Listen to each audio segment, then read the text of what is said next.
blessed Wednesday, and we're happy to bring you yet another exciting edition of your favorite business development program on Radio Masterclass. Masterclass is powered by Joy Business and is brought to us by Goyle. Goyle Good Energy, Goyle Yenara Yedia. Masterclass comes your way every Wednesday at 1:30 p.m. and runs all through to 2:15 p.m. here on your superstation, Joy 99.7. My name is Yaw Anim Barnafo, and I'm glad to be your host for today's edition of Masterclass as always. Last week we started a certain conversation, and the week before last we're talking about mindset, the power of the mindset, the power of skill set in organizational development, in business, and pretty much in every endeavor of life. Last week we sort of focused on the conversation on skill set. What do you have in your hand? What is a skill that you have, and how can you harness it? Why is it important to have a skill? Because obviously you need to be relevant in that conversation. I'm sure that when our conversation starts in earnest today, our resource person will probably touch just a wee bit on what we discussed last week. And the reason I say wee bit is because we can't dwell on it too much, because we have a lot to talk about today, and we're hoping to be able to cover it before the end of today's conversation. Today we are moving on to the specific area of mindset. Last week we talked about skill set. Today we're going to be talking about mindset and why it's important. And back here in the studio with us is the CEO and founder of the training consultancy Train to Inspire. He's also a lecturer at Arden University in the UK, and he's spending time with us here. My guest for this afternoon is Oscar Bimpong. Oscar, Yo. you're welcome back to the conversation. Just before you continue, though, to remind our listeners that we're streaming live on Facebook, on YouTube, and also on X. So by all means, if you want to watch us live, go there and join that show. If you missed any of our shows in the last couple of weeks, we also encourage you to go to our YouTube page or our Facebook page and watch those shows. By all means, you want to listen and also become better for it. You know, this conversation on mindset got me thinking so much. So during the week, I just came across, should I say, a brainy quote by an Argentine Marxist revolutionary. Okay. I deliberately started like that. But when I mention his name, you'll know that we all know him. Ernesto Che Guevara. Okay. We all know Che Guevara, right? And here's what Che Guevara had to say.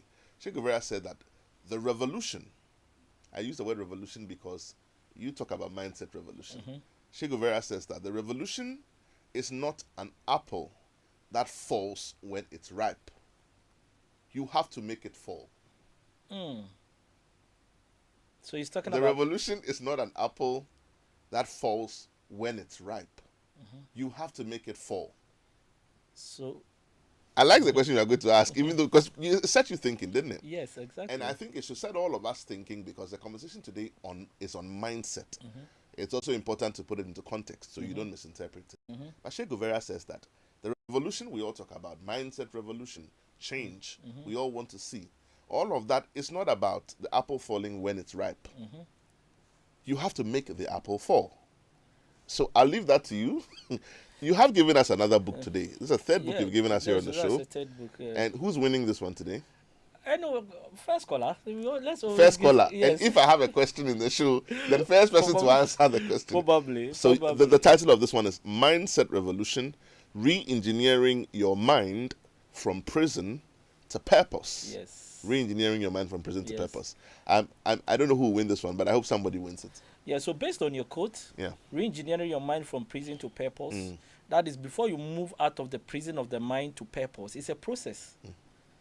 So until you get to the pinnacle of the process, that is where the apple falls. Right. So if you don't go through the process, you will not get to the end product of the apple falling. That is my understanding. A short recap of what happened last week. Last week, we discussed the power of skill set. And the power of skill set, we looked at areas of harnessing your skill set. Organizations are already investing a lot in harnessing the skill set of their employees, which is a very good thing. As we said last week, most of the budget of organizations, if you go and you sit them down and you look at their training budget for the year, it's almost 100% skill set. Why? Because there has been a lot of investment in harnessing the skill set of staff, which is good. And I think you can never have enough when it comes to training and development, because they say the biggest room you can ever have is the room of what? Improvement. So continuous improvement is something that as an organization you must always invest in. So today, last week we talked about the power of skill set, but today we are going to talk about the power of mindset. That is the power of mindset for business success. And I am going to start with this. And that is, if you set your mind to think negatively, you are building a